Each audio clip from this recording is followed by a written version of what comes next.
very big tech tip. These are the lifter holders. Very important to replace these anytime you pull ahead or get into the valves. What will happen is over time it'll heat up and these will crack. These are the lifters. They are specific. Otherwise it'll rotate and destroy the cam. There are notches. So it slides in and allows it to ride in there. And that sits right on the roller on the cam. So very important to replace this. Anytime you get over 1,000 miles, just because this thing's always moving up and down, replace it. It's a few dollars. It's worth spending the, I think, $8 to $10 to $12, depending on where you get them from, to replace these. Very important. Always replace the lifter supports when you get into these LS motors.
Alright, this is the head gasket. It is a 3-layer aluminum design.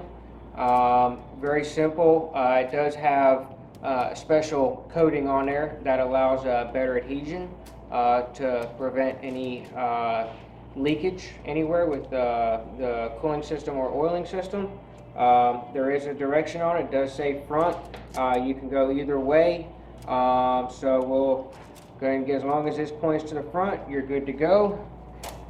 There are guide pins to make sure everything stays in place when you set it on. Alright, I will note that this LS is the left head, right head, because it's got the blockage up in the back, and it opens for the front to allow the engine coolant to run through the throttle body. So I know this is this side here. Set it in place. Make sure the guides lock. These head bolts are torque to yield. Anytime you pull ahead, regardless if you just put it together and you got 500 miles on it, replace these. These are torque to yield. This is the second generation, where the first generation has a different threads. Some of them only go to here, which go on the back sides, but this is the second design. It's a little bit better, but these are torque to yield, and there is a very specific way that GM wants this done. On the top of the head, there's smaller M8 bolts that go along the top. Those are torqued to a specific torque spec as well as a specific way. So torque to yield, does that mean it can be done one time and that's it? Right, and what happens is the torque to yield bolts is it'll actually stretch inside when you torque it down, because it gets tightened so tight that these bolts will actually start to stretch.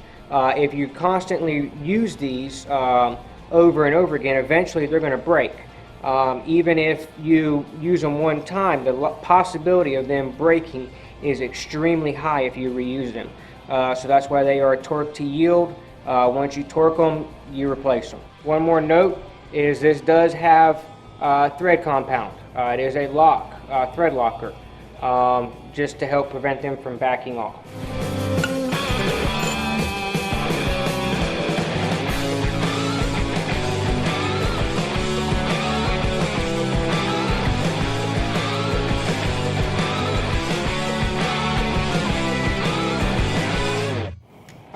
first torque sequence is 22 foot-pounds on all of the big bolts.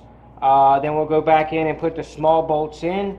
Then they'll get tightened to a degree and then retightened to a degree. So the order is middle is 1, 2, 3, 4, 5, 6, 7, 8, 9, and 10.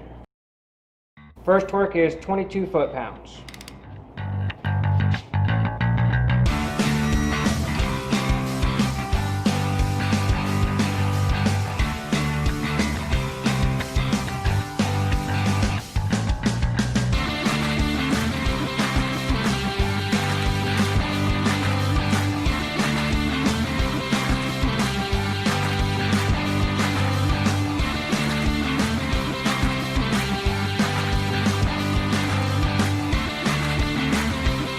The first torque was torqued to 22 foot-pounds.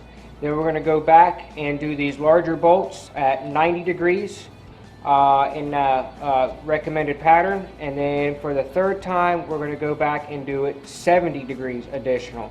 Then we'll go back and torque the smaller 8mm bolts to 22 foot-pounds. So here we go, 90 degrees.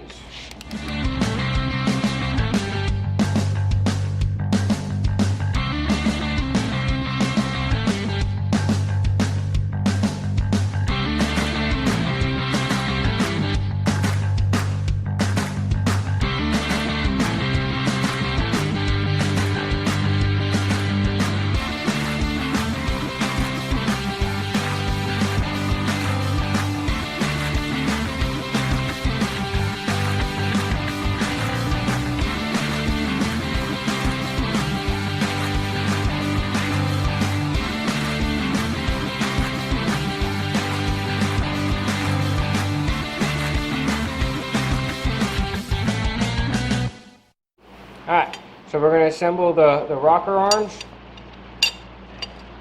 Got them all set in there, got it cleaned up. Pretty self-explanatory. Important note is make sure you get some assembly lube here for the rockers when they assemble, so that way it slides a little bit easier. These are the original for this motor. Remember to use assembly lube on both the notches as well as all your top of the valves.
Go ahead and put your seals on now before you put your knock sensors in.